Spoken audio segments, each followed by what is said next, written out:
What is going on, everyone, and welcome back to the channel. Today I will finally be doing my official 2023 NBA draft full lottery mock draft. Again, I've been doing these videos week by week now, and we finally gotten to the point where I've officially selected all 14 players on my draft board, and I'm pretty excited with the list that I've got so far. Will it be accurate? Who knows? Some teams like to make some very questionable moves in draft night, or they just might not agree with me on who I potentially have. And again, if you don't agree with me, or you do agree with me, before we jump into it, definitely let me know your thoughts and opinions on this all down below, and what you guys think about my mock draft picks. Of course, I would very much like to know.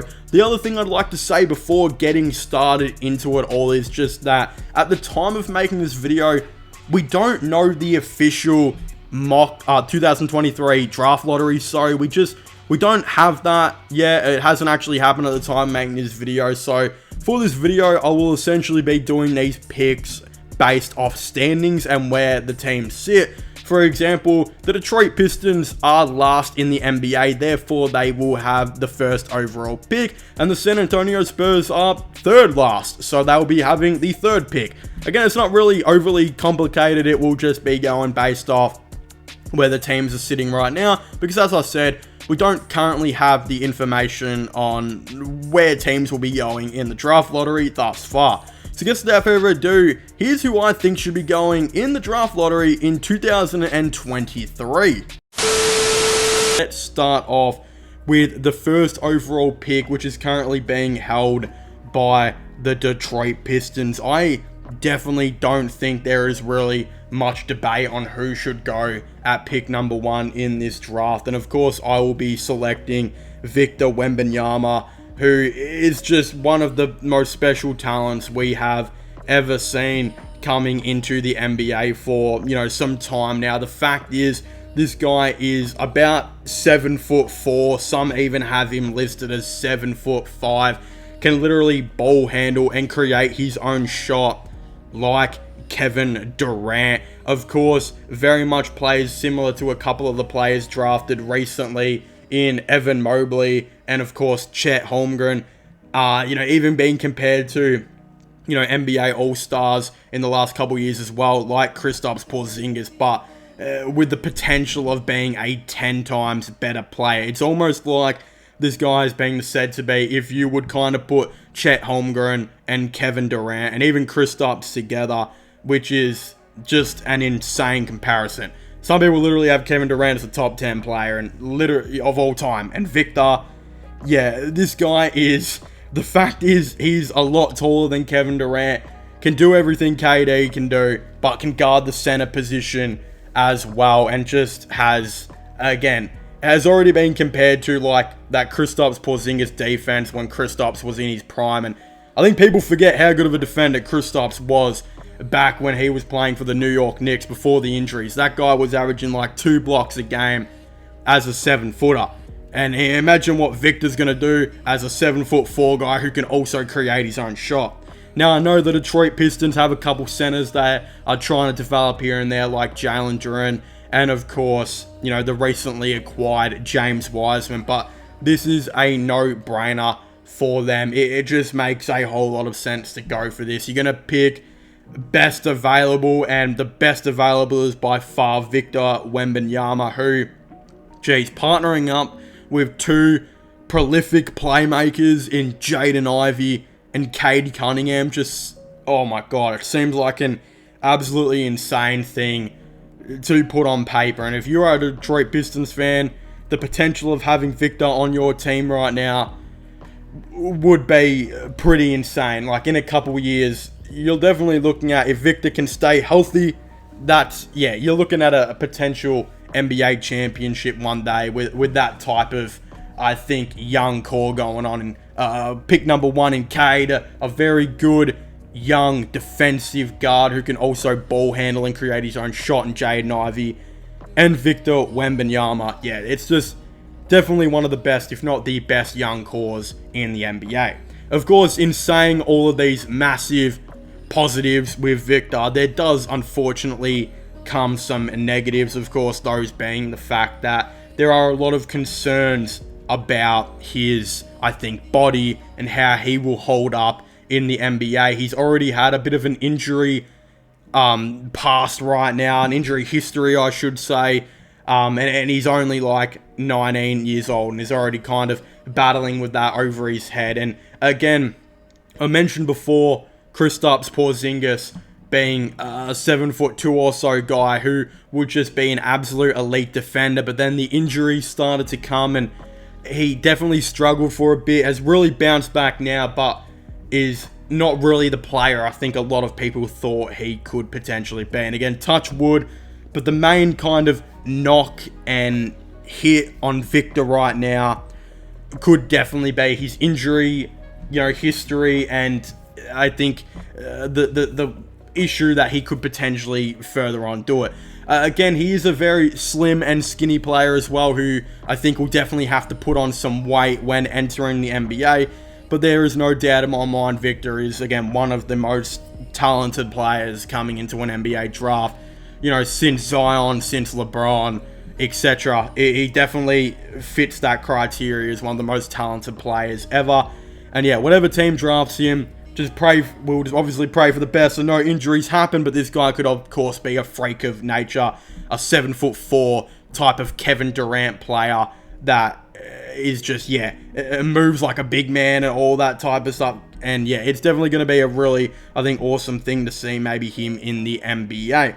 With the number 2 overall pick, though, we do have the Houston Rockets, and with that pick, I have the Houston Rockets selecting Scoot Henderson. I think this is also a really good pick for him, and of course the Rockets as well. I think this is a nice fit, and it makes a whole lot of sense.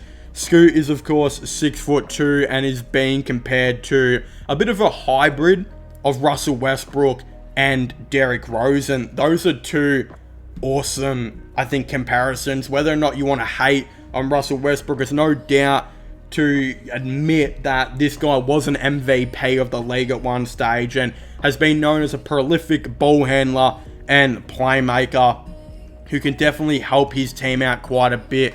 The athleticism is very similar between these players, and I definitely see some Derrick Rose athleticism in him.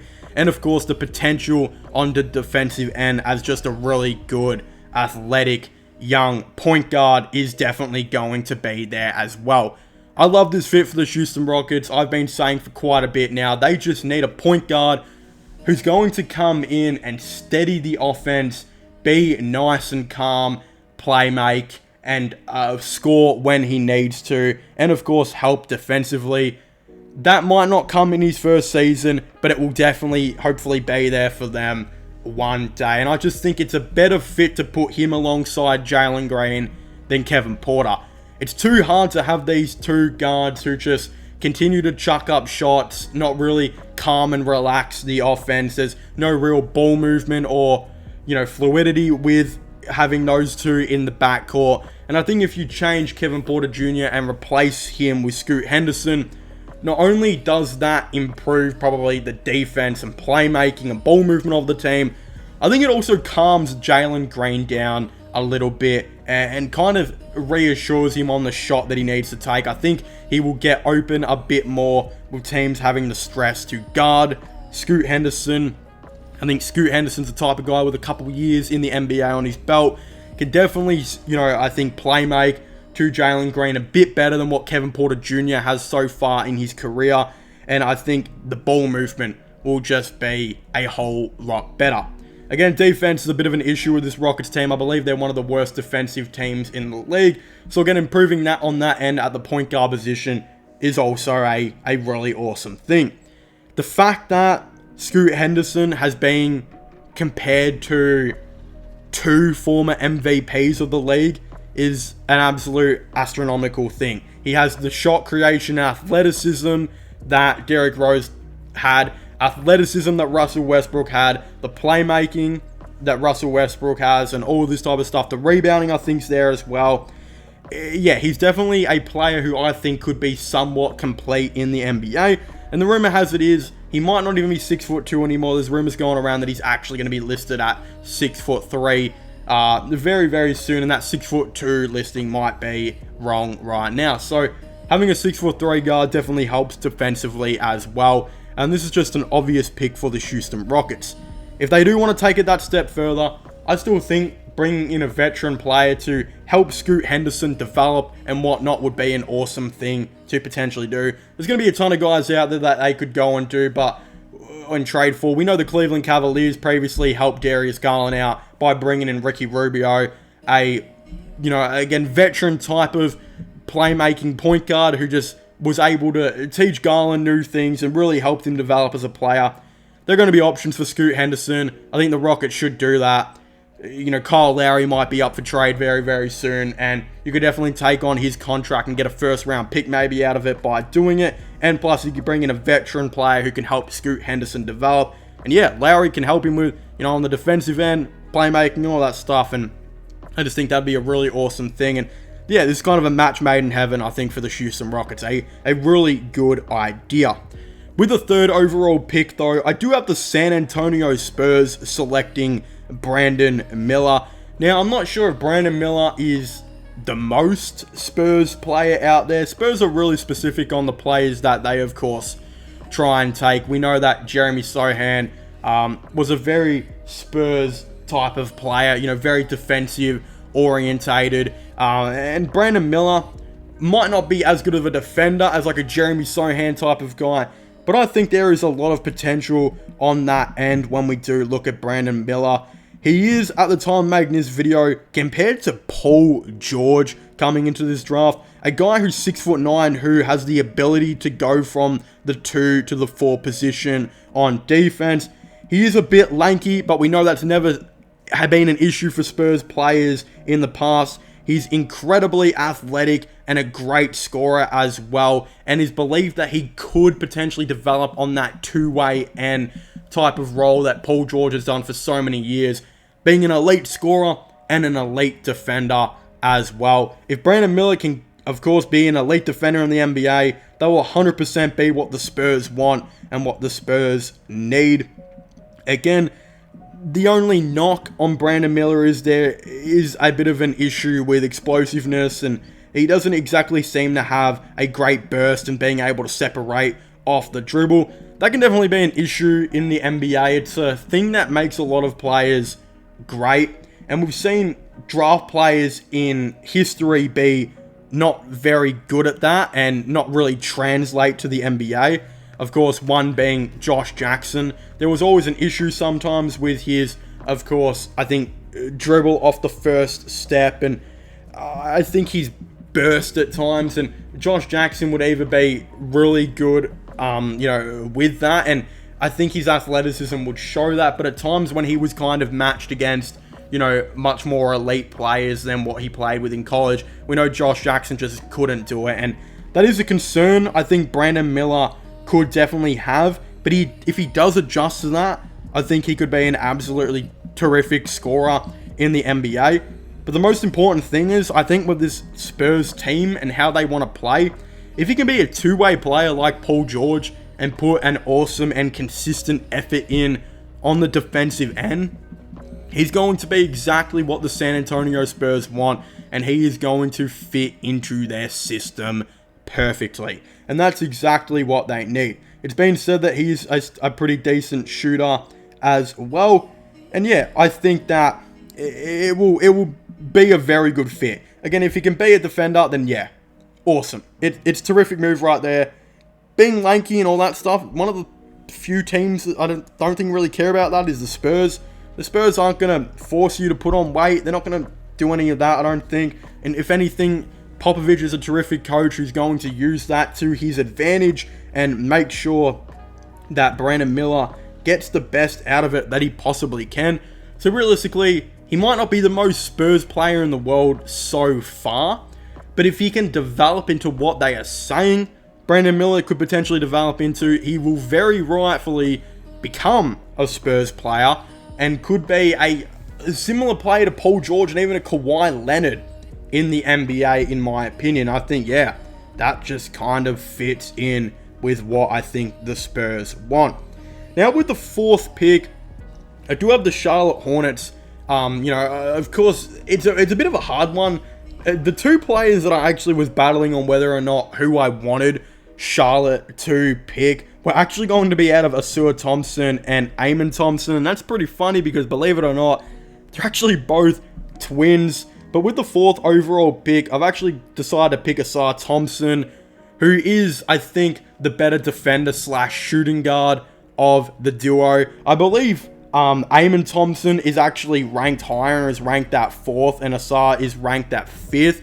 But I actually think Asar, he definitely just, I think, makes a lot more sense for this Charlotte Hornets team, and they're both very similar as a player, but I think Asar is just better equipped to guarding that shooting guard position, which I think kind of meshes well with LaMelo Ball. I think if you were to go with Eamon, it just might take the ball a little bit off LaMelo, which is not exactly what you want. I think Asar coming into this team and playing the shooting guard position at 6'7" is absolutely lethal.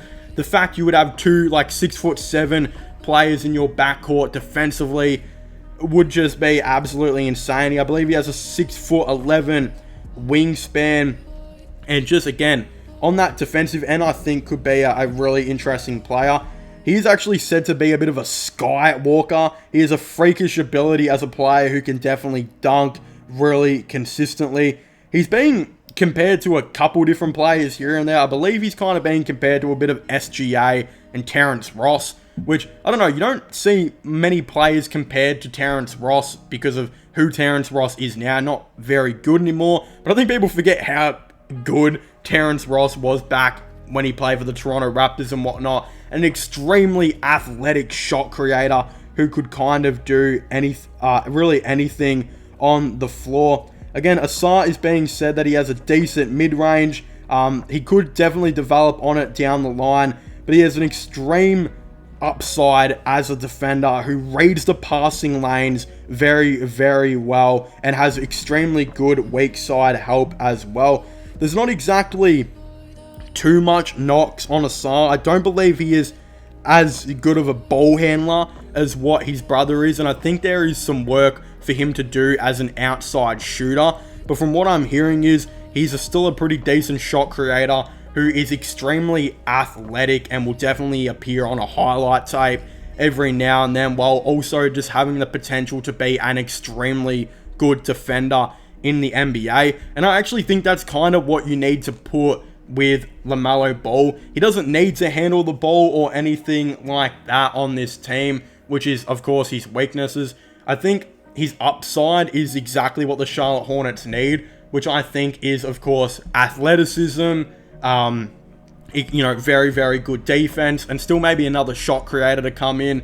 And again, if they move on from Terry Rozier, which is rumored to be happening pretty soon, Asar would be a really good shooting guard to play with LaMelo Ball. I think it'd actually be a really, really good duo, and everything LaMelo Ball can't do, which is, I think, consistent defense and all that type of stuff, I think Asar kind of comes in and picks up that pieces. And if you got a dude like Asar who can be pretty decent with the mid-range and, just league average from the three-point shooting and all that type of stuff, that's still decent. You're bringing him in, I think, for his defense and shot creating, and I think that will definitely help out LaMelo Ball down the line. And yeah, if they manage to bring back Miles Bridges, imagine having a team of LaMelo Ball, Miles Bridges, and Asar. You're literally just going to have non-stop highlight tapes all the time. It's going to be absolutely awesome, I think, for that NBA team. And again, as I just said, he's not exactly that great of a passer or ball handler, but he kind of does everything else really, really well and has an extreme upside on defense that should definitely translate to the NBA level. With the 5th overall pick, I do have the Orlando Magic, who I believe have another first round pick that should be in the top 10 in this draft as well. And with this pick, it was pretty hard because they already have a lot of guards, but I do actually have them taking Eamon Thompson. This was an extremely hard one because it's really unsure. I'm really unsure what the Orlando Magic are going to be doing with their future guard situation. They already seem like they've got their power forward and I think small forward locked in with Franz Wagner and Paolo Banchero. Of course, their center position might need to have some work down the line, but still Wendell Carter is a pretty reliable center. At that point guard position, they've got Markelle Fultz, who has definitely improved quite a bit this season, coming back from injury. Cole Anthony, who I've always said looks like he could be a really good six-man down the line. I think that's what they're finally using him as, and I think that makes sense. And of course, Jalen Suggs.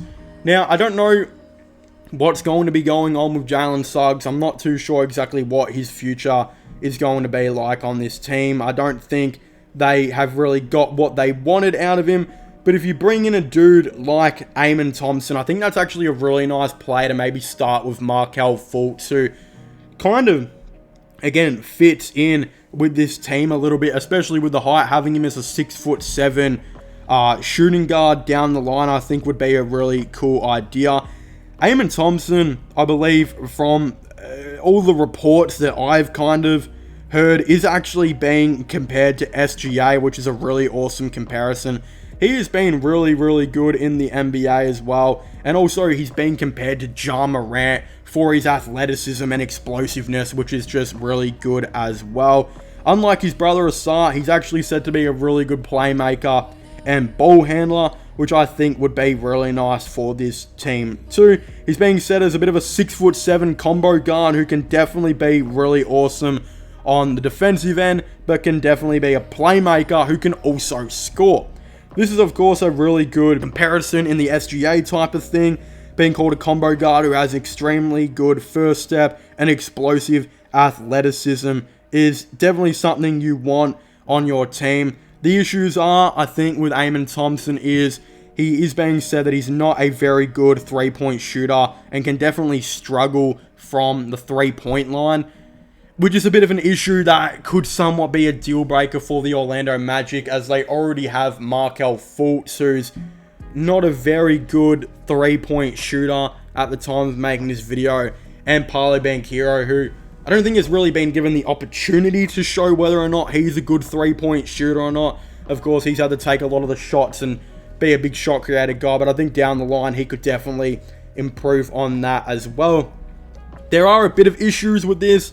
If you have a starting five of Fultz at the 1, Thompson at the 2, Wagner at the 3, Banchero at the 4, and Carter at the 5, there's not a whole lot of three-point shooting on there, and that could definitely scare me. But if you're going to look at a team like the Cleveland Cavaliers, who, again, have a starting five of Garland, Mitchell, Okoro, Allen, and Mobley, other than, like, Garland and Mitchell, there's not really any three-point shooting in that starting five at all. Of course, Okoro has improved, but your guards don't. They're the only ones that have the, consistent three-point shooting going on.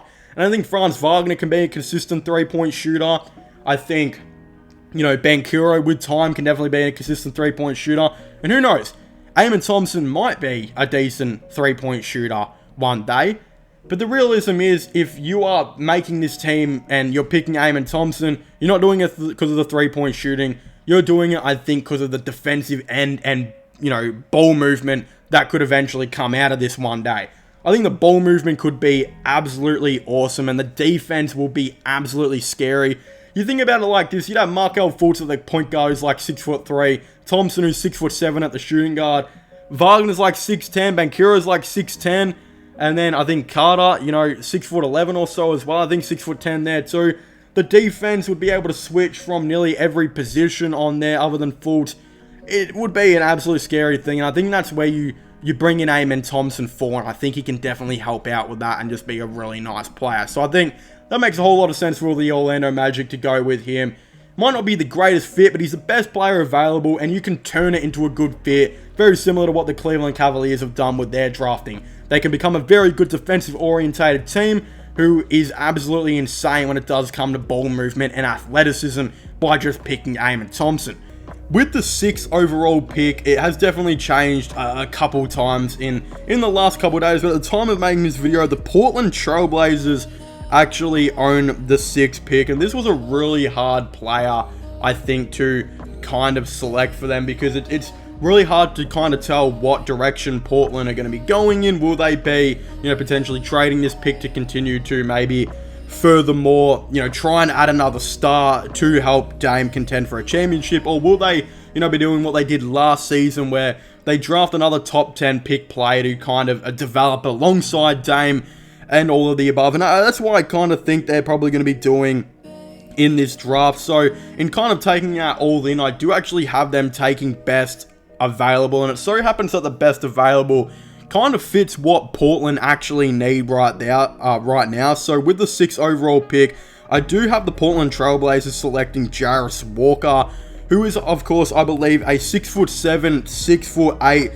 very heavy, strong type of power forward who is extremely athletic and can definitely, catch a lob here and there. Just a very versatile option. He's being compared to a bit of a John Collins type of, Paul Millsap type of player as well. He's being said that not only can he guard the 4 very well, but he's also flexible enough to actually move over to that 5 position if needed.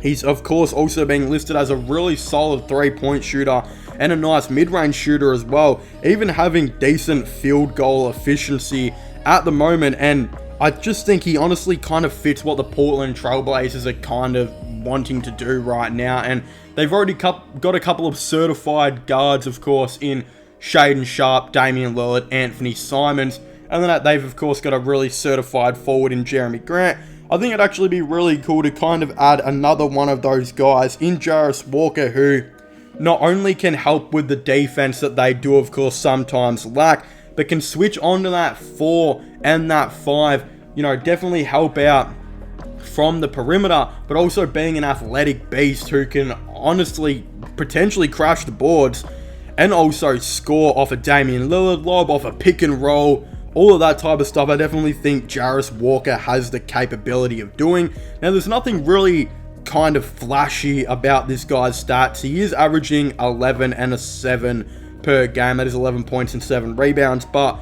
he honestly, just the way he kind of plays and the way he goes about it, really does seem like it would kind of convert over to the NBA. And I think that was kind of what was being said about John Collins before he was, of course, drafted into the NBA as well. I really do think when we look at a guy like Jarris Walker, he kind of ticks that same thing. And I just think this guy can definitely help out the Portland Trailblazers, and he gives them a reason to not want to trade this pick if this is where the Trailblazers do, of course, select from. If you add a guy like Jarris Walker, this can definitely help and really change the dynamic of this Portland Trailblazers team. I really don't think Portland are as off as what a lot of people think they are. There is definitely a lot of changes and things they still do desperately need to make, but I'm really happy with Damian Lillard wanting to be loyal, and he's actually been content with staying as a Portland Trailblazer, and I really think there's still a lot to build on with this team. Their starting 5 is pretty decent. We'll get that straight out of the way. That's definitely a really nice thing about their team, but their bench is really not that good, in my opinion. And I think if you go out and sign, draft Jarris Walker, of course, maybe go out and sign a potential another starter, right? We could be looking at a situation where you're moving players like Matisse Thybulle and Cam Reddish, of course, to that bench type of role. Therefore, they can also go and sign maybe some more veteran type of dudes to come off that bench. I think their starting 5 before the trade deadline was really nice.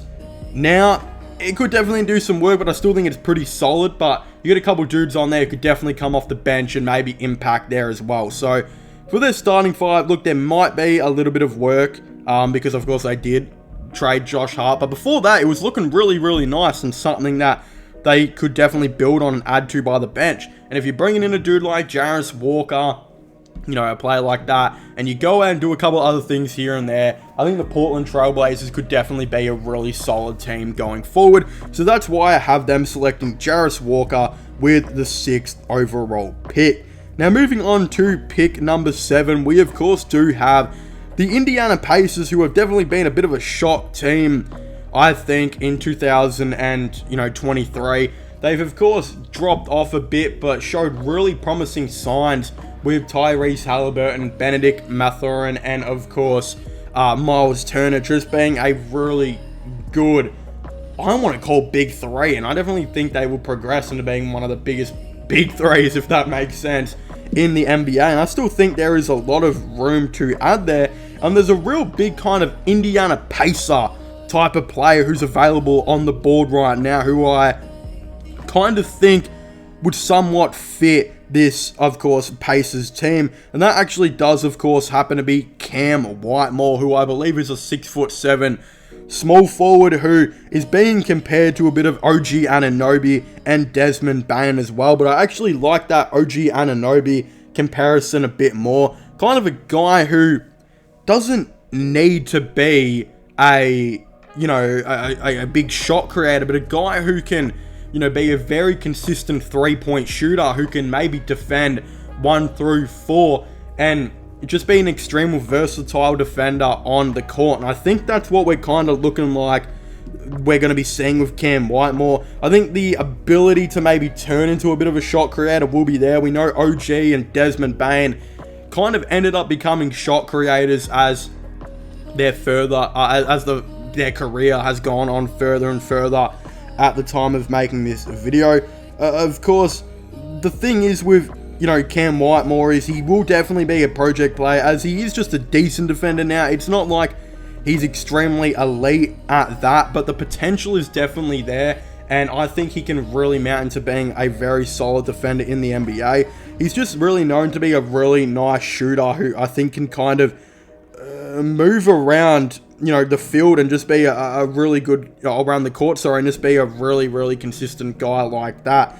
Again, he's not exactly that great when it comes to ball handling or anything like that, but the kind of beauty thing about this Indiana Pacers team is he doesn't exactly need to be. They've already got a bunch of really great guys who can handle the ball and pass the rock.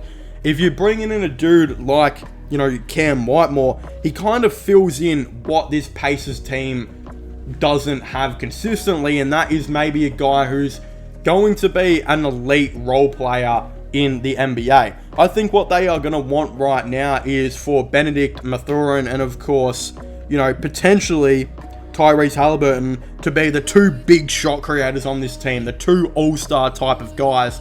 And then I think they're going to want Miles Turner to be the, perennial defender of this team as well. They've already got all of these boxes kind of ticked. The only couple things I think they might need are some extremely good role players, which they somewhat already have one in Buddy Hield, but could definitely furthermore build on that. And of course, maybe some more rebounding here and there, and maybe a player to play that power forward position down the line. So you could go and draft Cam Whitemore, maybe trade a Buddy Hield or so to bring in a power forward here and there as well. One that could be on the move very soon is like a John Collins. I just think, geez, imagine seeing a team that'd be like Halliburton at the 1, Mathurin at the 2, Whitemore at the 3, Collins at the 4, and Turner at the 5. Oh my god.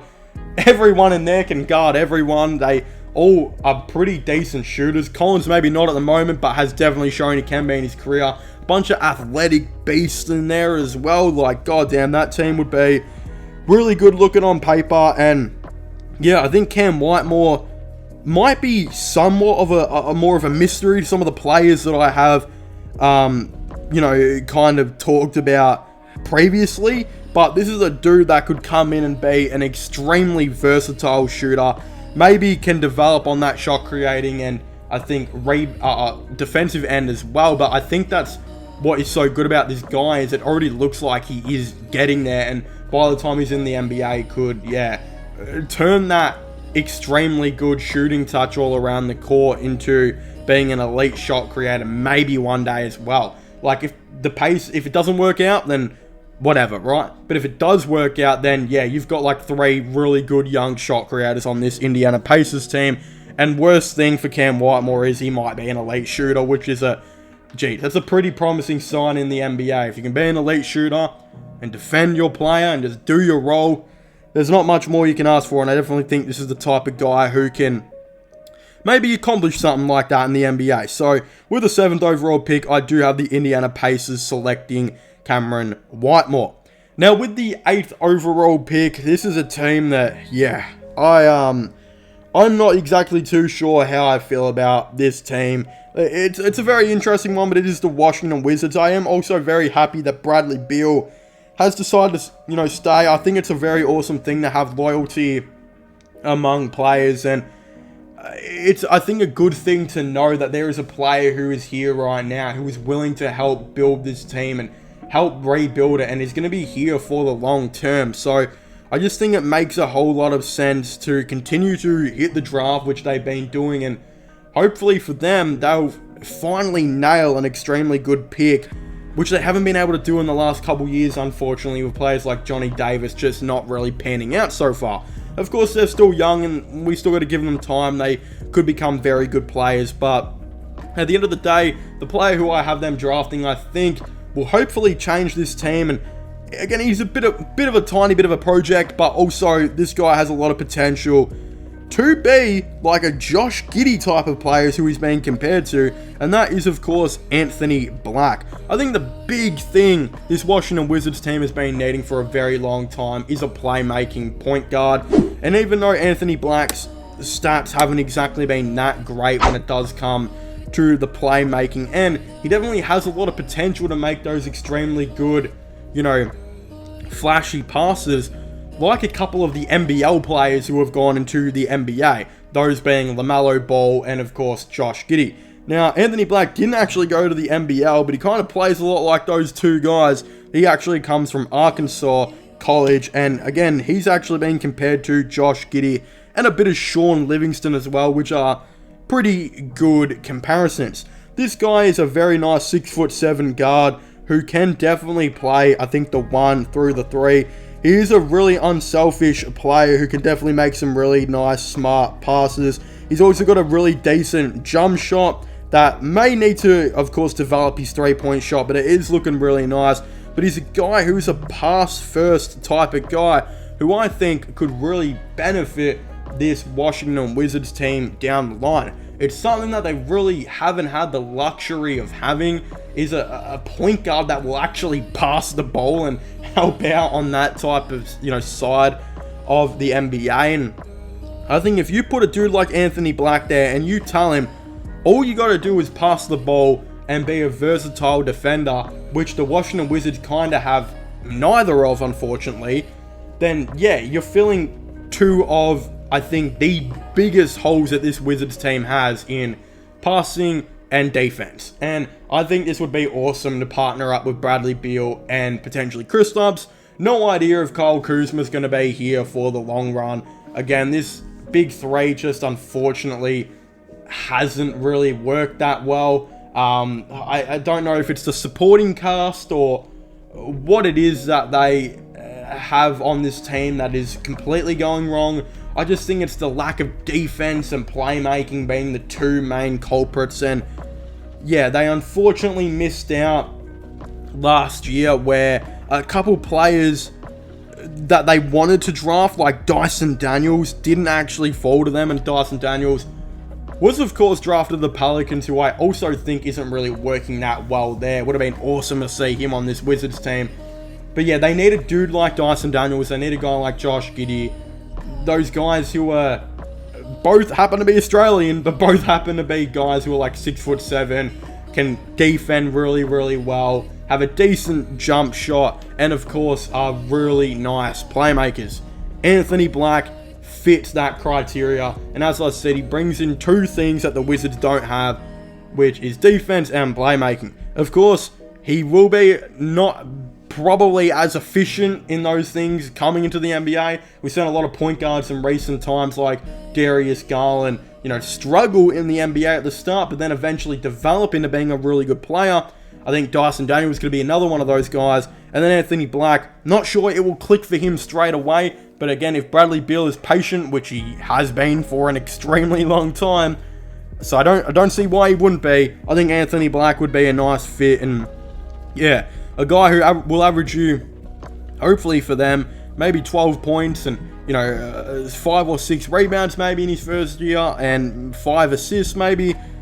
Definitely would be a really nice thing to bring in. And yeah, I think it just would benefit this Washington Wizards team quite a bit. Now, moving on to pick number 9, we do have the New Orleans Pelicans, who are in an extremely weird spot where they have this really awesome roster. The issue is they just got players who don't want to stay healthy, unfortunately. Zion Williamson and Brandon Ingram are two of the best forwards in the league, but they're never on the court, never even on the court together. And when they actually did manage to play some games, we did see that the New Orleans Pelicans were like, I think at one stage the 3rd seed in the West, and looked really, really nice, but they just had a bunch of injuries and they just fell down, even falling past the Lakers, who they own, pick swaps for. So, yeah, it's just an extremely unfortunate thing for them. I wouldn't be surprised if they traded this pick. I just don't really know what more they need. You could definitely go for a playmaker and maybe something like that, but you've got a hidden gem sitting there like Dyson Daniels, who I think could be exactly like Josh Giddey. Other than them both being Australian, they're both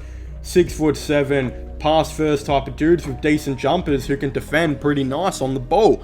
So he's already kind of there for you. I really don't know what else this team needs. They just need to stay healthy and hope the development of players like Dyson Daniels pans out, because if Daniels becomes what they had Lonzo doing in New Orleans, if not even a lot better, which I think he could, then you should have a really good team, and he'd be an awesome player to keep alongside Zion, CJ, Brandon Ingram. But yeah, you maybe just adding a really nice role player would be the right way to go here. And I think one of the best role players in this draft with the 9th overall pick does happen to be Grady Dick, who is an extremely efficient player who I think has an extremely well-versed jump shot, who could be a guy that very similar to a player like Reggie Bullock, who is kind of being compared to right now, as a guy who you can chuck in the corner every now and then, and of course be a really, really good shooter, a guy who can play the 2 and the 3, but also defend the perimeter really well, which is what Grady Dick has done. Of course, he's from Kansas, and in his season that he has played for them, he's been averaging an extremely efficient 14 points per game, which has been really good. It's being said that Grady Dick is a very versatile wing who is a great shooter with high upside. He's a good athlete who is great at moving without the ball and can always find a good place for a catch and shoot. He's great floor spacing forward with good shot creation ability.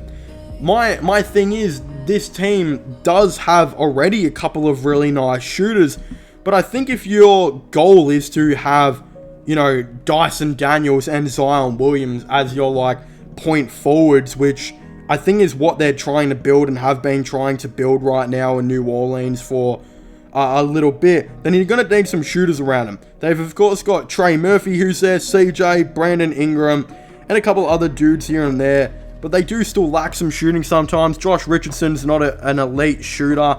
Herbert Jones is not a very good shooter at all. I don't think Jose Alvarado, from remembrance, is a very good shooter. Yeah, there's definitely a lot of lacking on shooting here and there. I don't think Valanciunas has been that good from 3 this season, and has definitely dropped off quite a bit as well to kind of what he used to be.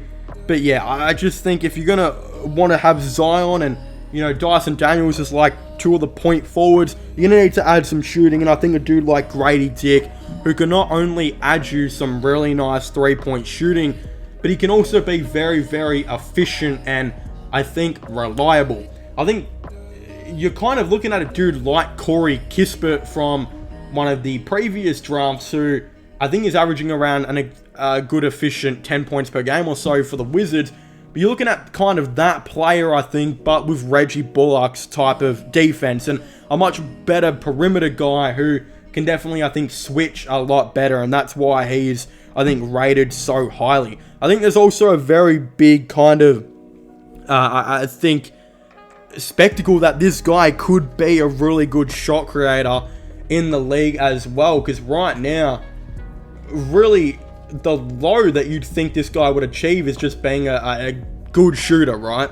But I think the high of what he could be is not only a good shooter who can defend, but maybe a guy who could create his own shot when there's an absence of a Brandon Ingram or a Zion Williamson. I feel like maybe that's another thing the Pelicans might need, is as soon as these guys go down, you have no one who can really fill in and create these shots. You're not really going to have a guy like Larry Nance come in and do any of that type of stuff. I just don't think that's practical and, you know, realistic to see Larry Nance just pulling up from the mid-range and creating his own shot.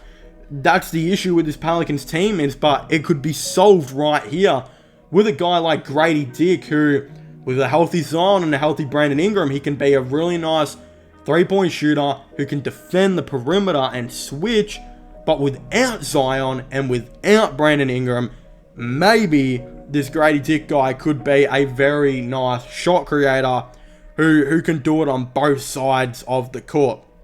I think that's what you're kind of wanting if you're the New Orleans Pelicans. And then once you've got him and you, of course, develop Dyson Daniels into hopefully the guy you want him to be, maybe fix up their centers, because Jackson Hayes and Valanciunas haven't been that good. Or hell, maybe even run Zion as a small ball center. That'd be, unstoppable. I think you're going to have a very, very good New Orleans Pelicans team, you know, in the future. Now, with the last pick, we've got pick number 10, and that is the Orlando Magic. And with this pick, I will, of course, have them selecting Taylor Hendricks, who's a 6'9" power forward, who was definitely kind of rose, you know, as a high, you know, drafted player on this list. I think that a lot of people had him a little further down, you know, a month or two ago, but he's really kind of, again, rose to be a really nice player. And at the time of making this video, I think his comparison is actually a bit of a Jeremy Grant type of guy, a 6'9" power forward who can maybe switch to that small forward position, play some nice defense, but hopefully be, you know, a good three-point shooter as well. I think this is a nice thing that could add to the Orlando Magic.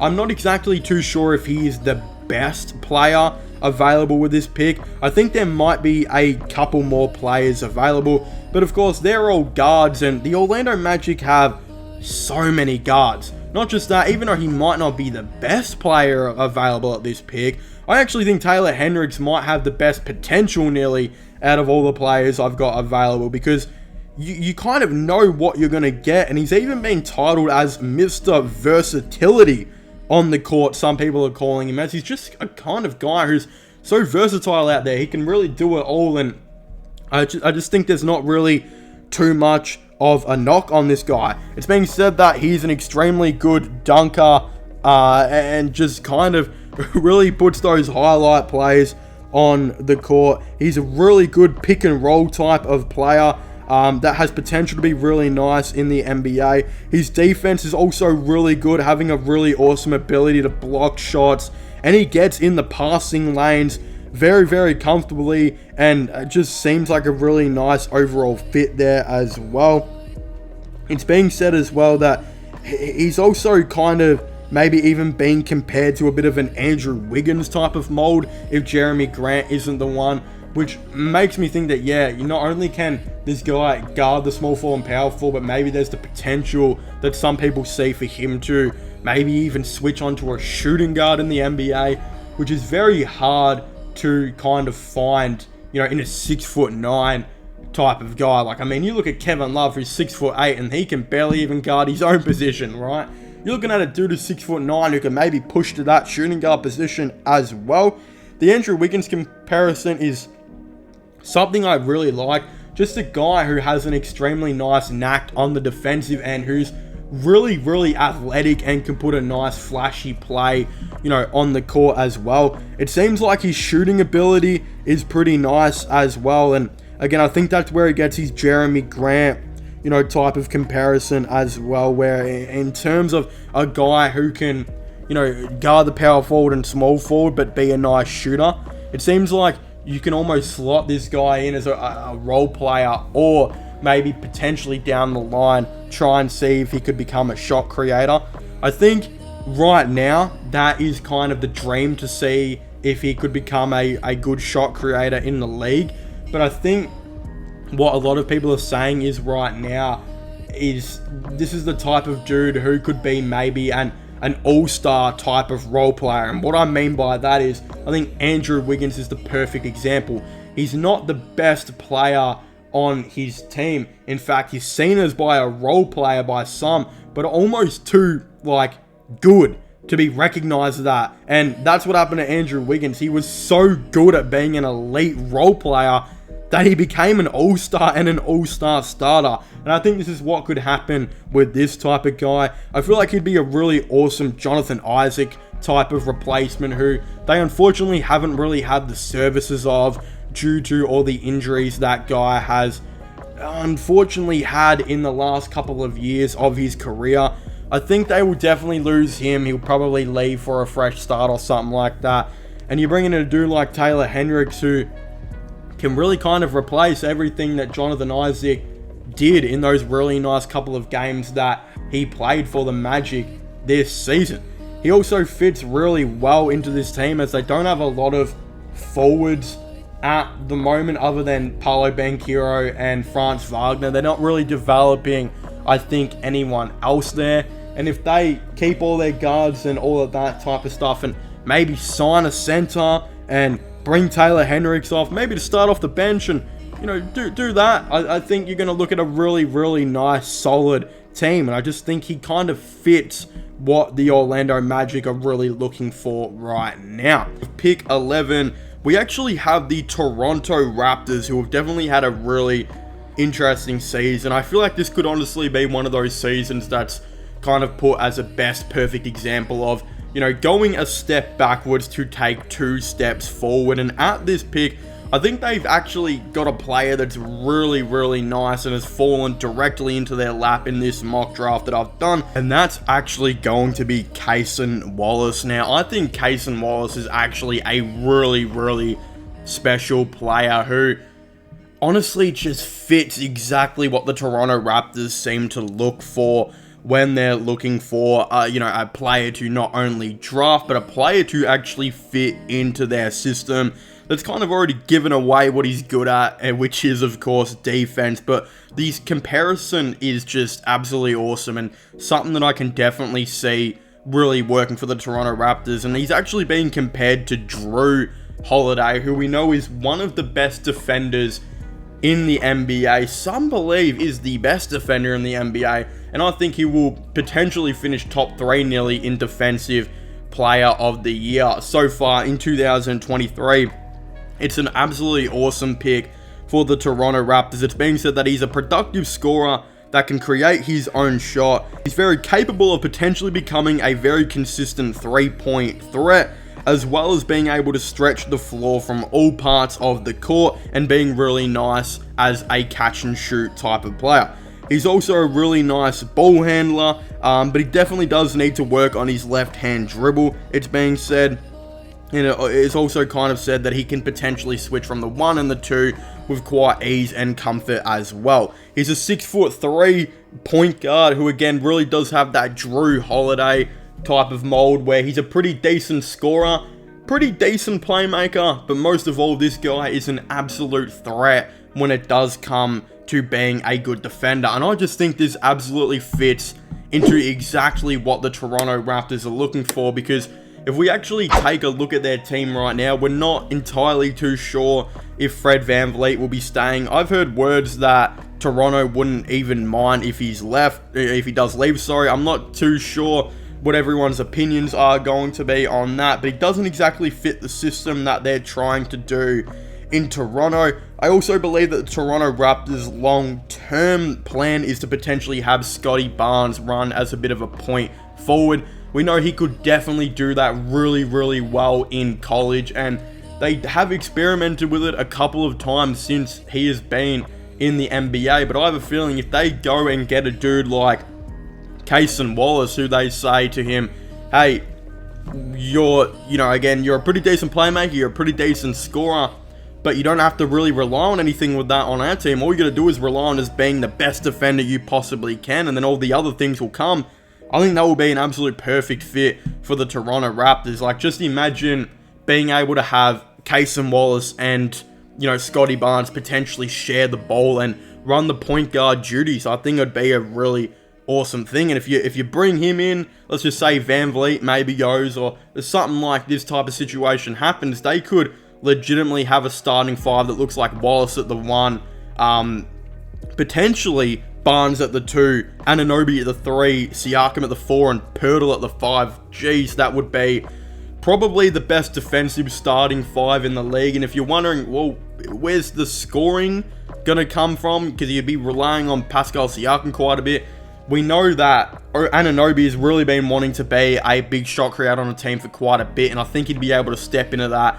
Not just that, you've got a couple of really, really awesome scorers off the bench to really help this team. I definitely don't think it would be a bad idea at all to maybe go for a guy like Cason Wallace at that point guard position. And again, Gary Trent off the bench, add that scoring. Yeah, it'd definitely be a really scary thing to go against that starting 5. Not only defensively, but I think there's a lot of potential offensively as well. And that's honestly just the ultimate scary threat about this. So having Cason Wallace, drop to them with that 11th overall pick is kind of just a match made in heaven for them. Now, I'm going to be moving on to the 12th overall pick right now, where I do, of course, have the Utah Jazz. And the Utah Jazz are a really interesting team because they have one of my all-time favorite players in the NBA right now in Lauri Markkanen, who I think was a very big catalyst to actually helping the Cleveland Cavaliers be kind of what they are right now. And he has grown into being a really awesome all-star. You know, they've got a bunch of other really nice young players here and there as well, who I'm sure are probably going to be all-stars very soon. But in saying this, they don't exactly have, I think, the greatest guard depth anymore, and I definitely think they're going to be wanting to try and improve on that through this draft. So it's, I think, a pretty good thing for them, because it's not only a best player situation, but it happens that the best players that are going right now happen to fill a positional need that I genuinely think the Utah Jazz have. And that is, of course, finding a new guard. So with this 12th overall pick, I will have them selecting Keontae George, who I think is probably going to be one of the steals potentially from this draft. There's a lot of, I think, reports saying that Keontae George could 100% go like pick 8, pick 9, but again, because some of the teams that I've had picking earlier don't really need a shooting guard like him, he's managed to fall to the pick number 12, and that's what Utah have right now. And I think he's a very special player who could definitely help them out quite a bit. For example, on the offensive end, he's really being compared to a Bradley Beal, just a really excellent shot creator who could become an all-star doing that one day. Of course, as well, potentially on the defensive end, a three-point aspect, even being Eric Gordon, who has almost gone quite underrated for most of his career. I feel like Eric Gordon has had a lot of injuries in his career, but I remember a time where I think it was the 2019 playoffs or so, where there was a stat that actually said that the Houston Rockets' second best player on the court, other than James Harden, was not Chris Paul, it wasn't Clint Capella, it wasn't PJ Tucker, it was actually Eric Gordon, because his defensive efficiency and three-point shooting, all of the above, was just so amazing in those playoffs. So to be able to be compared to a guy like Eric Gordon and Bradley Beal is just really good for Keontae George. If we're going to move on from his comparisons now, Keontae George is a 6'4" shooting guard who has a really nice knacked ability on the scoring and, kind of being able to shoot really well, whether it's from the catch and shoot or the shot creation. He's also a really, really fast guy who just seems to be able to outrun those defenders, and he's just kind of being labeled as a natural born bucket is what a lot of websites are calling this guy. Now, of course, there are some downsides to him. It's being said that he doesn't really have elite blow-by speed or really an elite first step for that much, and he can sometimes not be very crafty with his ball handling. But again, even though that is a bit of a concern in the NBA, especially considering this is the type of competition where you kind of have to be clever with how you handle the ball so you can score, I think as time will go, he can definitely, be able to, I think, learn that and kind of judge how the NBA game is played, and therefore, quickly after that, I think his ball movement and whatnot will probably improve. It's also being said that he has a really nice mid-range jumper, nice three-point shot, and he's really good at getting to the rim and scoring through contact. So this is just a really awesome type of scorer who could maybe one day, I think, develop and be a solid player like Eric Gordon on the defensive type of end. I just think his true shooting will be something that could be really kind of looked at as a spectacle in the NBA, because if he gets his shot creation going and he can do that somewhat efficiently, it would be a really nice, thing to maybe see. Again, in saying that, his defense might not be near that Eric Gordon type of level thus far. It is being said that he's a very pesky on-ball defender who gives a good effort and takes the task personally. He might not be big on steals and blocks, but he can definitely hold his own against the 1 and 2. So realistically, this just kind of fits into what Utah need, because even though I don't think they have a future point guard and shooting guard just yet, I mean, there's a lot of question marks still on players like Colin Sexton. I think he's probably going to be more of a six-man down the line. I do think bringing in a player like Keontae George to maybe be your future starting shooting guard and putting him alongside Markkanen and Kessler, it definitely makes a lot of sense to me. And I think some people might honestly see this as one of the steals of my mock draft thus far. I think this is a really good move for the Utah Jazz, and not only is he best available, but he also fits a positional need that they kind of need to tick off and get that kind of down, because this team could be seriously good if they, got some guards back. I mean, when they had Mike Conley and whatnot, they were playing some really good basketball, but they've dropped off a little bit, and I think that might be solely due to the fact that their guard depth is a little bit lacking. But yeah, Keontae George kind of answers some of their problems, and he could be a very nice long-term prospect.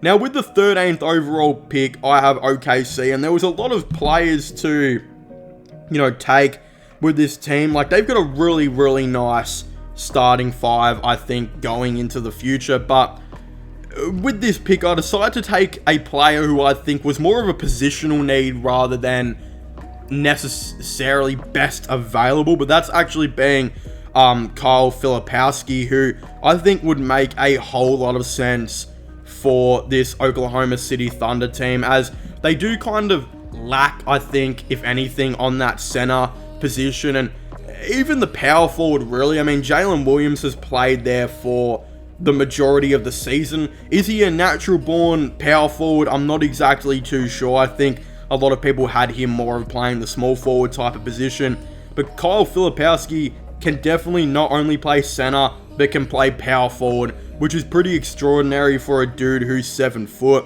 I've seen some people compare this guy to a bit of a Karl Anthony Towns. Now, I'm not too sure how much I like that. I guess they play similar, but I think in terms of, dominating in the paint and, I think the body build and whatnot isn't quite like Karl Anthony Towns was in his prime just yet. There is still a big chance that this guy could potentially develop maybe into being something very special in the NBA. It's being said that he's a pretty slick ball handler, especially for his height. He's one of those 7-footers that also has a really nice passing ability and can space the floor extremely well. It's also said that he has a bit of point forward type of skills, and that's what I kind of mean. I don't think Karl Anthony Towns has necessarily shown that in his career. I think Cat's more of a guy who dominates in the paint while also having an extremely good 3-point jumper. Again, Cat might not be able to as much now, but back in Cat's prime, like a couple years ago, I think people forget how dominant he could be in the paint. Yeah, this Kyle Filipowski guy definitely seems to be a bit better with the ball and being able to be a little bit of a point forward even at times, which, yeah, it's going to be really interesting to see if that could maybe translate to the NBA. He does have the point forward skills. Will he be able to be a point forward? Probably not in the NBA, but again, the fact this dude is 7 foot and can shoot threes really consistently and has a really nice pass on him and can space the floor and all that type of stuff is definitely something that I think people are not looking at, enough. Like, we've seen the more Nikola Jokic type of guys who just have the ability to spread the floor and pass the ball extremely well, but just being able to shoot threes. I think that's what I would liken Kyle Filipowski more to being more of like a Nikola Jokic, and how he kind of plays his game with a bit of point forward skills, but can shoot the three ball.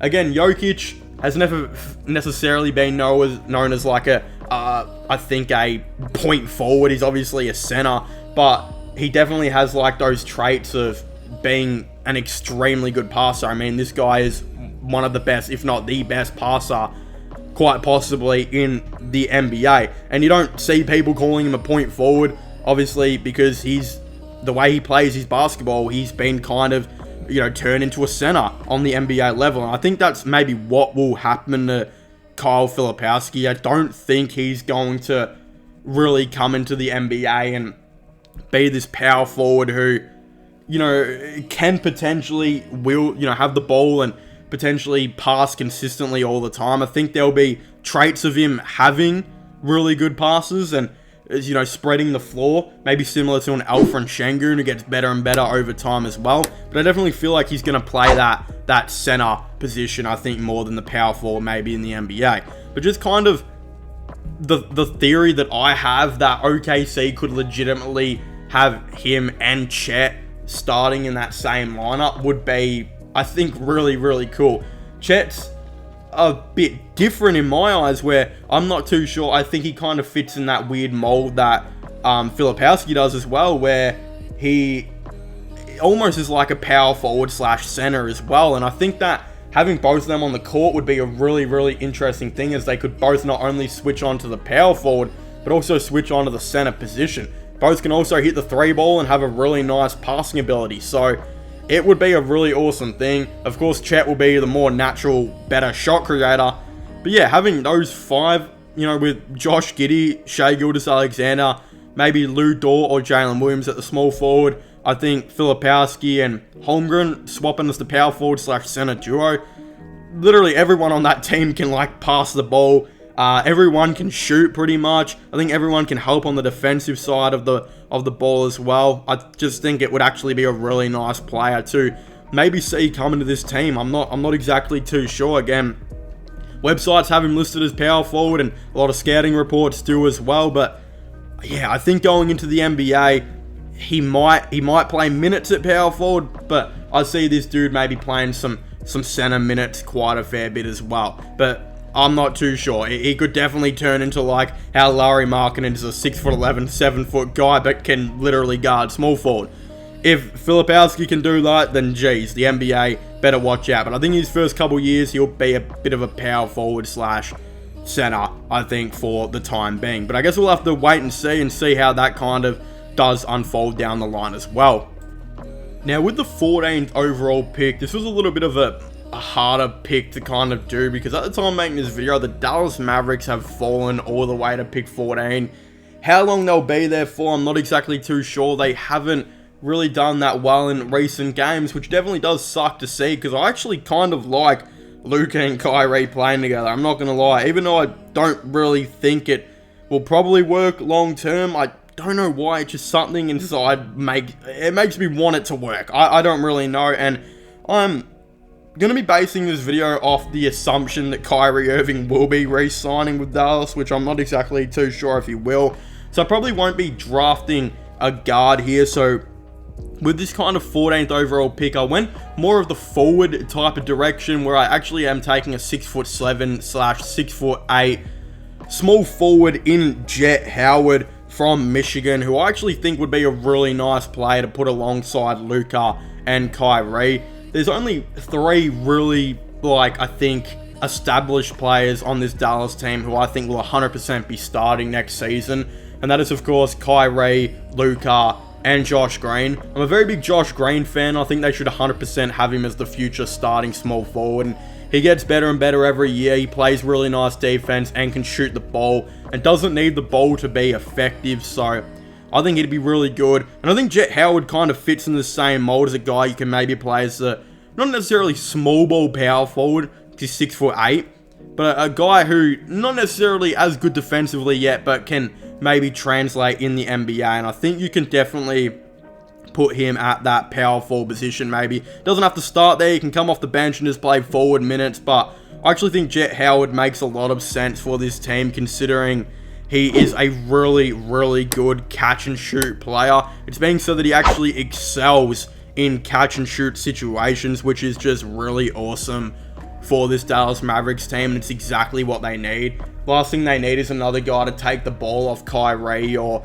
Luka Doncic. So bringing in a dude like Jett Howard to come in who can just, sit in the corner and whatnot and catch and shoot would be a really awesome decision for them.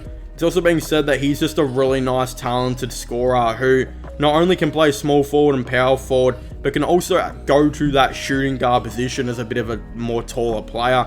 His main trait is he's just really, really good at being an off-ball guard as well. When he does need to be, or an off-ball forward, when he does need to, potentially shot create, he has known that he can do that quite well too. And I definitely think, if you're gonna put a guy with Luka and Kyrie, maybe if one of them gets injured and you're looking for a dude to shot create here and there, maybe you're looking at a guy like Jett Howard to stand up and do that. But for the time being, if we're gonna say that Kyrie and Luka are fully healthy, which touch wood for them, that's hopefully gonna be the case, then having a dude like Jett Howard who can, switch from the 2 to the 4, not only on defense, but can come in and just not be relied on to shot create, but relied on to catch and shoot, I think just works perfectly for what Kyrie and Luka are trying to do, in the NBA. Again, Josh Green is the perfect example of the mold that they're trying to create right there, and I think he works really well for Dallas.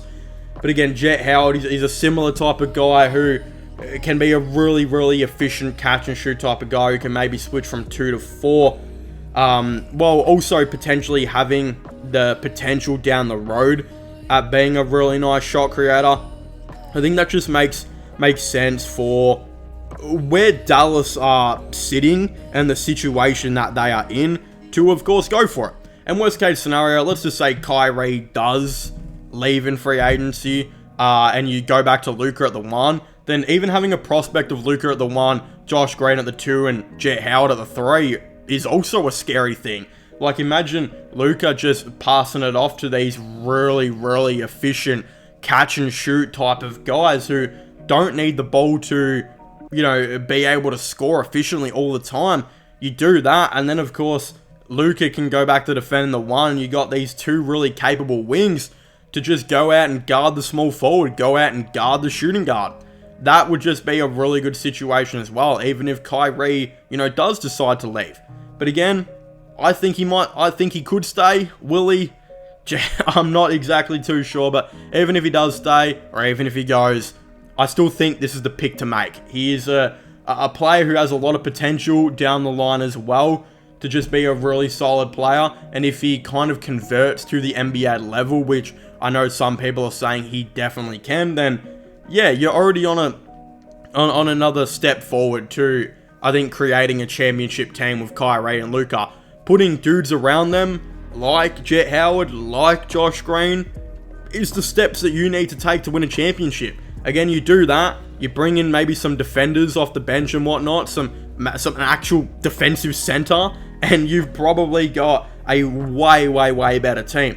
So again, there's a couple things they need to do, which I think they will. They've usually got a pretty decent management, and I think they might fix a lot of the stuff and correct them in free agency in the draft.